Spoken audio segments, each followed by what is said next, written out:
dhugaatii siinuu haayilaandii miriindaa geetti.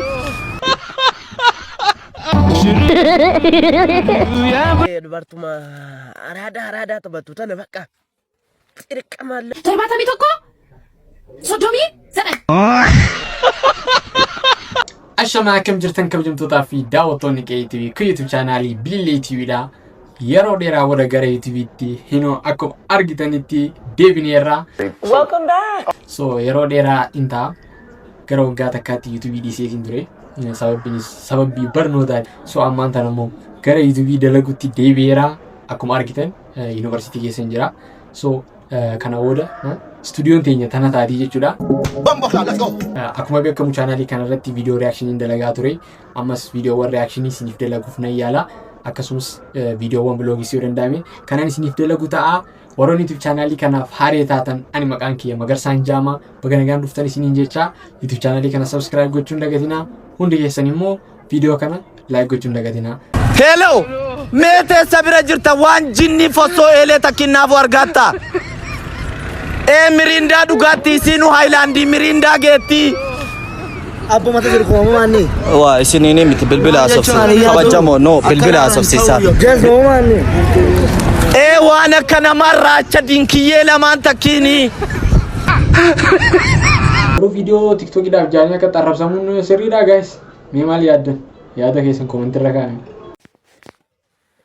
Ante dubartuma araada taphatu tana bakka xirqamalle giballe zuga morma mecceera qarxamollu.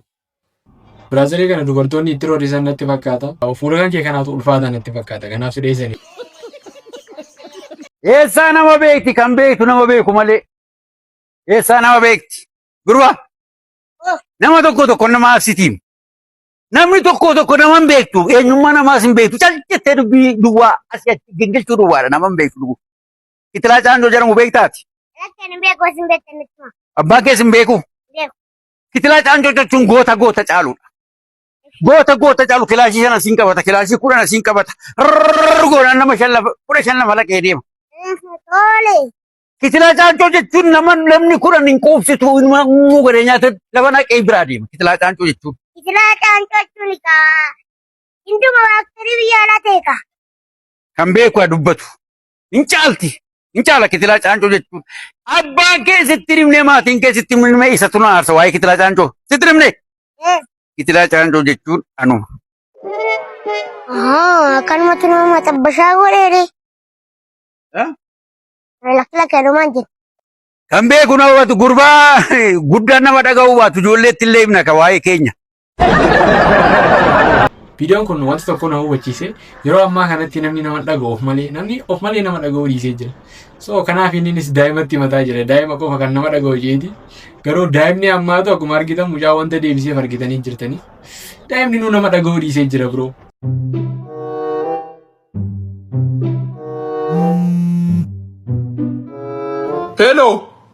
Hello baby. Hello, dumbusheetti naa kenname. Anumaam lubbuu. Dumbushe sii yaadoo akkamii?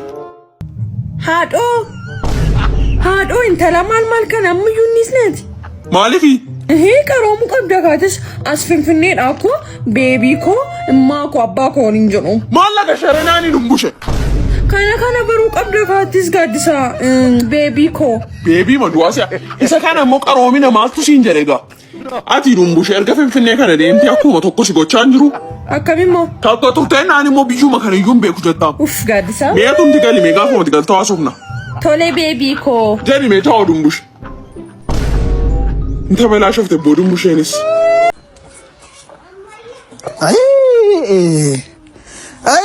amma mucaan kun mucuma kiyya. Kottu ergageetti jedhanii kottu. Omaa rakkoon qabu na fakkaachuu baattus. Ganamaan dhuftee natti kennite mucaa keetti jette. Wayne ujuliyye. Obbo Jallo akkami maal wajjin teessammoo? Ante mucaa kiyya laali. Ganamaan kalaal mucaan keetti jedhanii natti kennite deemte. Kanamu. Kanamu. Kuni eessatti fakkaata? Eessatti fakkaata kuni?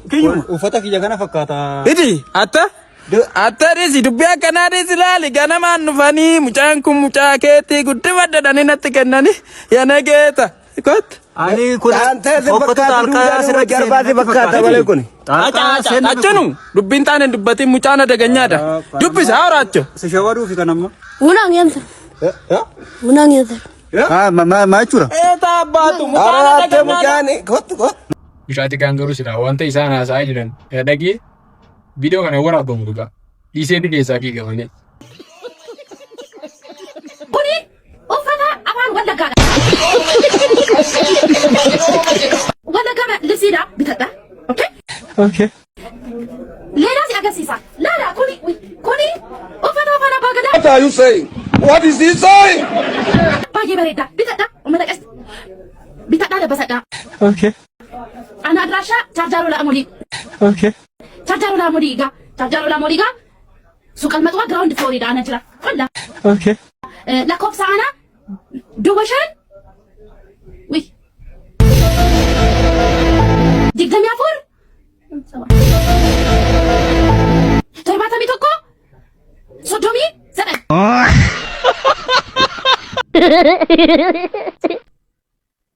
Gitu.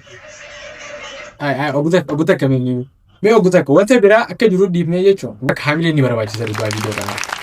Isin promotion na dalagachaa jirti waan biraati viidiyoo akka hojiin itti xararee jira gara afaan jallisteellee diriirsiteellee bakka isin promotion isii dabarfachuuf yaalaa jirti malee wanta biraati miti dhugaa. Ina amse respect godhuu qabdan afaan baruuf yaalaa jirti waan taate yaa haamilee kanu ni barbaachisa dhugaa. Promotion isii it's not about the language guys, it's about business, it's about money. So isin san gochaa jirti guys.